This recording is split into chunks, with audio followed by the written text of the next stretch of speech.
Mayans, and welcome back to my channel. If you're part of that 80% who are watching this video and haven't subscribed yet, subscribe already! And as always, my socials are down below. This week is going to be a very short video because I have a very short time frame in which to record it and edit it and put it up. That's because yours truly is going to our hometown of New York City for New York City Pride. And I am so excited because it is my very first New York City Pride ever. In fact, if you're watching this video on the Sunday on which I put it out, at that very moment I should be standing on the sidelines of the New York City Pride Parade. Or March as some people like to say, because the very first Pride was more of a protest than a celebration. And because it is the 50th anniversary of Stonewall, which happened in New York City is also hosting World Pride. And I'm just gonna be there soaking it in and hopefully taking enough footage to make a good travel vlog out of it. But as I was packing for New York City Pride, a few things occurred to me. Almost all my Pride gear is transgender related, and as sad as it is to consider, I did wonder to myself if wearing those clothes I was going to be accepted in all the spaces I wanted to be in, like the Dyke March or some of the lesbian parties. And why is that? Why do we live in that kind of world still? Decades after gay people try to shout down transgender activist Sylvia Rivera at the Christopher Street rally.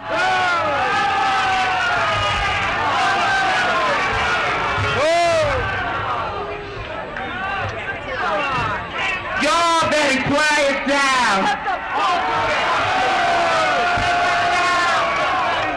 Transgender people do worry about if we're going to be accepted in so-called LGBTQ safe spaces. So in this short little video, I just want to talk about the kind of world I want to live in. I want to live in a world where trans rights really are seen as human rights. Let's face it, not everybody sees us as human, because to see us as human makes it harder to hurt us. And there's a lot of people out there who want to hurt us. I want to live in a world where people stop saying I'm a fake woman with a fake vagina. That literally happened to me this week in the comments of one of my videos. I'm a real woman with a real vagina. There was also a comment this week by a cisgender woman that it wasn't fair that a fake woman had bigger boobs than she did. Well, honey, the booby fairy bless me. Be mad about it. I want to live in a world where people don't feel the need to incessantly post about how they aren't attracted to transgender women, as if we need more reasons to justify why a marginalized community should be unloved. Really, this is what you want to spend your time doing. It also presupposes that when you look at a transgender woman, you can always tell that she's transgender. Well, no. Which goes to my next point. I want to live in a world where people don't have one stereotypical view of what transgender women look like. Think about this for a second. There are many transgender women out there that you will not notice. And if you don't notice those, that means you have no idea how many transgender women are out there. You don't know what you don't know. I want to live in a world where people stop putting boundaries around the participation of transgender women in athletics. Do the research in what hormones does to a transgender woman's body. There are already rules in place which don't allow us to just roll out of bed, throw on a skirt, as you like to say, and then start competing. And stop the snide remarks about people that you think might be transgender. It's really not a good look, especially if you yourself are LGBTQ. And yes, I am looking at you, Martina Navratilova. I want to live in a world where a trans woman can be free to be an elite athlete and be respected for her skill much more than her medical history, and without being told that she's taking opportunities away from women. Because when you say that, what you're really saying is that that transgender woman isn't a woman. I want to live in a world where the identity of transgender kids is believed and where they are free to transition early. A lot of people are uncomfortable with this, but again, do the research about what happens. Nobody's pumping a 7-year-old full of hormones or performing any kind of surgeries on them. Letting them transition earlier leads to happier kids and much happier adults. Not to mention all these fears about athletic performance and what we look like totally goes away when you only have one puberty, the one you were supposed to have. I want to live in a world where I am not seen as less of a lesbian because I am a transgender woman. I did not transition because I wanted to sleep with men. Sexual orientation and gender identity are not the same thing. And of course, the one that goes along with that, I want to live in a world where women who date me are not seen as less of a lesbian. I'll even be more radical. It doesn't even matter what kind of genitals I have at the time. I'm a woman. If a lesbian wants to date me, she's still a lesbian. I want to live in a world where being transgender is not my defining characteristic. Yes, and I know I have a channel and I'm very open and out about being transgender. I am not a transgender writer or transgender photographer. There is also a whole lot more to me. I want to live in a world where people stop to realize that some of their views are transphobic. Now, why would I want that? Because so often I speak to people and they just react defensively. They don't ever stop and think to themselves, maybe that idea I'm expressing really is transphobic. And if you can't admit there's an issue, you have zero chance of overcoming it. I want to live in a world where I don't have to consciously choose to live every day. I have to wake up every day and take a deep breath and think to myself, yeah, somebody's gonna say something crappy to you today. You may have to cut off somebody today that you care about deeply because their transphobia has become toxic to you. That somebody you thought was an ally just posted that they would never date a transgender woman. That one of the reasons you're alone is because quite a few people out there agree with her. For me, it can be like living in a vat of acid all the time where things feelings hurt. And when that hurt piles up, it can be very hard to go on. Because what I don't feel, and the kind of world I really want to live in, is one where I am loved, embraced, and accepted for who I am. If only in the LGBTQ community. And that's where I'm going to leave it. If you are visiting or live in New York City this weekend and do see me walking about, please come up and say hi. And I want to hear your thoughts of the kind of world that you want to live in. Please put them in the comments below. As I said earlier, all my socials are down below. And if you do have a dime to spare, please consider giving to my Patreon. I'll give you a shout out on my channel. And on that note, please like this video by giving it a thumbs up. Please share this video and please subscribe. And see you around the interwebs.